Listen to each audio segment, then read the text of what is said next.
v toj spodnji Soški dolini, pomislite, v slabih 20 letih, med prvo in med drugo svetovno vojno, so Italijani zgradili dve najsodobnejši hidrocentrali, ki še danes tečeta, in tovarno cementa in Salonita Anhovo. V spodnji Soški dolini je to dajalo kruh 1200 ljudem. In kjer je delo, je pač tudi življenje, ne? In spodnja Soška dolina je bila daleč od mizerije za časa fašizma. Poleg tega so nam asfaltirali cesto do Bovca in vozil je motorni vlak. Jaz se ga še zdaj spomnim, aerodinamičnih oblik z aluminijasto karoserijo pred drugo svetovno vojno. Mizerija je začela kasneje. Torej, po 40 dnevih partizani gor, tle sem doživel tudi zgodbo, zdaj je premalo časa, ampak to so zanimive stvari, poskušam napisati, preden grem na drug svet, pa ne vem, če mi bo ratalo. Čemur sem se jaz najbolj čudil takrat, ne, od Zavezniške vojaške uprave je bilo to, da so v trenutku na ozemlju, ki je bilo dejansko de jure, Italija vzpostavili slovensko šolo. Ne samo to, septembra smo začeli šolo z slovenskimi učbeniki natiskanimi v Trstu in Gorici. Učitelji so prišli, tudi ta moja Angela Malnič, ki je bila lepa kot Marilyn Monroe, tako jaz pravim. Ne. In torej imeli smo slovensko šolo in razporedili so nas po razredih tako, ker je bilo znanje slovenščine silno pomanjkljivo, da smo imeli pisne teste, govoriti smo že znali vsi, ampak pisati bolj slabo. In jaz sem preskočil dva razreda in tako dalje, nekateri pa ne. In tako smo bili v razredu potem 5 letnikov različnih, ne, glede na znanje slovenščine. Torej, Amerike je bilo konec. Potem, ko se je Pariška pogodba, ki je bila podpisana 10. februarja 1947, udejanjila 15. septembra in smo prišli pod Jugoslavijo.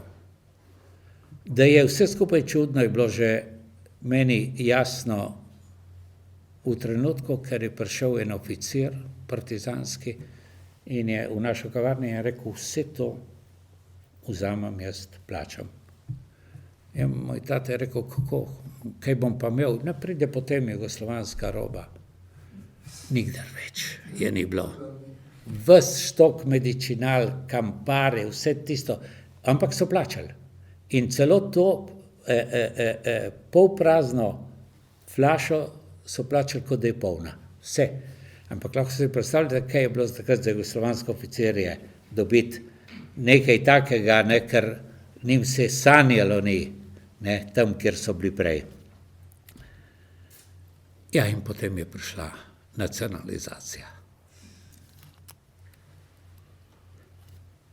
To, ko se tega spomnim, sem še danes, bi rekel, pogojen z tistim, kar se je zgodilo. Lahko si predstavljate leta dela in tako dalje, ne. In mojega očeta so nagnali delati v cementarno Anhovo. To so bile hude stvari. Še hujše je bilo pa to, da smo imeli veliko denarja in da so nas okradli. V Jugoslaviji je bila, v jugoslovanski coni B je bila jugolira, ki je bila nič vredna. Niti polovica ni bila vredna od naše zavezniške lire. Ampak, ko so menjali potem to v dinarje, so pa dali za jugoliro 2-krat toliko. To se pravi, da so nam vzeli 75% prihrankov. To je bila prva velika balkanska prevara. Ampak imeli smo, bi rekel, nacionalno osvoboditev, jaz sem še vedno recitiral in v šoli, kako bi rekel, vzklikal živel Tito, ne. Če smo imeli pa Zavezniško vojaško upravo razpelo v šoli, smo potem imeli Tita in Stalina, to se dobro spomnim. Na hodniku je bil pa Lenin in pisalo je tam spodaj: zrno znanosti zadene več kot jekleno, Vladimir Ilič Lenin. Že 48 leta so pa Stalina vrgli dol in so obesti, veste koga? Marinka. To se tako dobro spomnim. Miha Marinko je bil ob Titu gor. Ne. Torej, jaz sem bil priden v šoli in boje, da sem bil dober recitator, zmagal sem na nekem tekmovanju in tako so me kot mehko kuhano jajce pripeljali januarja 48. na 70-letnico Otona Župančiča v Unionski dvorani, kjer sem mu jaz recitiral. In dobil tudi knjigo z njegovim posvetilom. Torej, takrat sem bil še vse lojalen, pionir, vse. Zgodilo se je pa potem nekaj drugega 48 leta, kar me je močno zaznamovalo. Umrla je naša nona, mama od moje matere, 2 hčerki sta živeli v Italiji in jih niso pustili na pogreb. Zastojno je bilo vse moledovanje predsednika krajevnega ljudskega odbora peljali tja, kje pa niti nas niso pustili do meje, da bi se tam, ne. Takrat je meni padla dobesedno zavesa in od takrat sem postal anti-Jugoslovan in antikomunist, kar sem še danes. To sem smatral nujno, da povem, ker me je to dobesedno zaznamovalo. Pred seboj imate človeka, ki ni bil nikdar ne samo v partiji, nikdar nisem bil tudi za ZSMS. Nisem nikdar bil. Jaz sem se promoviral z športom. Ne vem, če je kdo od vas poznal profesorja Martina Kranerja, ki smo ga pokopali v 99. letu starosti, sodobnik Ulricha Lampreta z Žabnic, zelo znan na Goriškem. Pred 14 dnevi smo ga pokopali. On je imel odbojkarski klub Tabelih, kot so rekli, ne, so se razdelili v Gorici, in je poslal enega od poslanca do mene, to je bilo, ko je bila že propustnica, ko smo imeli že propustnice 55. leta, smo dobili propustnice, to se je zgodilo pa 59. leta, ker so zvedeli, da imamo dober klub, mi smo prišli v prvo slovensko ligo in jaz sem šel na Črno, jaz sem vodil ta klub, potem, ko je moj brat ušel v Italijo, ker je prej moj brat vodil to, in so šel igrati s Tabelimi, prišla Udba, so mi vzeli propustnico začasno, so me izključili za odbojkarske zveze Jugoslavije in postal sem še večji antikomunist. Ja. Potem sem šel k vojakom. 26. septembra 56. leta sem šel k vojakom in tam je bil moj komandir, oficir, ki je bil najbolj neumen človek, kar sem jih imel pri vojaki, ampak je bil Slovenc. Romih Joško. Ja, Bog mu odpusti te grehe. Bil je polpismen. Kako sem pa jaz, to pravim zaradi tega, ker sem jaz prebral potem pri vojaki karakteristiko. Ko je bil pijan, enkrat mi je pokazal, da kakšno karakteristiko imam.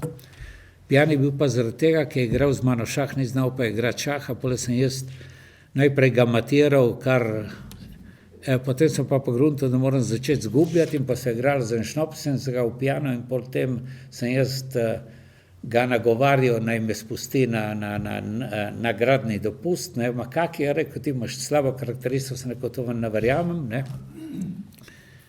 In mi je pokazal, glasila je pa tako, sem se ji zapomnil, ker sem prav, prozahodni tip, nevaren za socialistično izgradnjo domovine.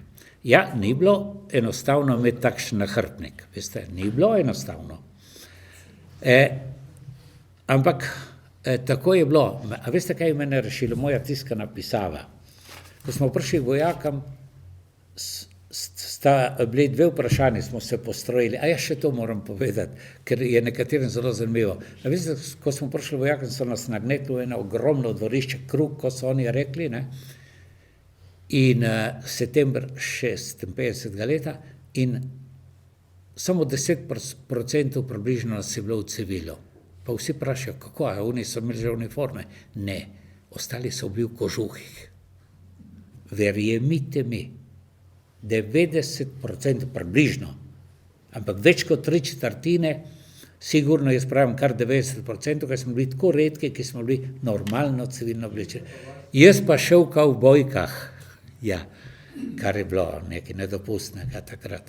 No, ampak, prvojaki, kdor zna pisati, 2 koraka naprej. Kdor zna, ne kdor je nepismen.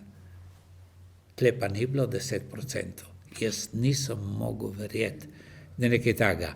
In tisti, ki smo znali pisati, ko smo stopili naprej, smo potem dobili en list papirja in smo prepisali en tekst in jaz sem na potisku in rekel, ti boš čatov moj, je rekel ta Romih Joško.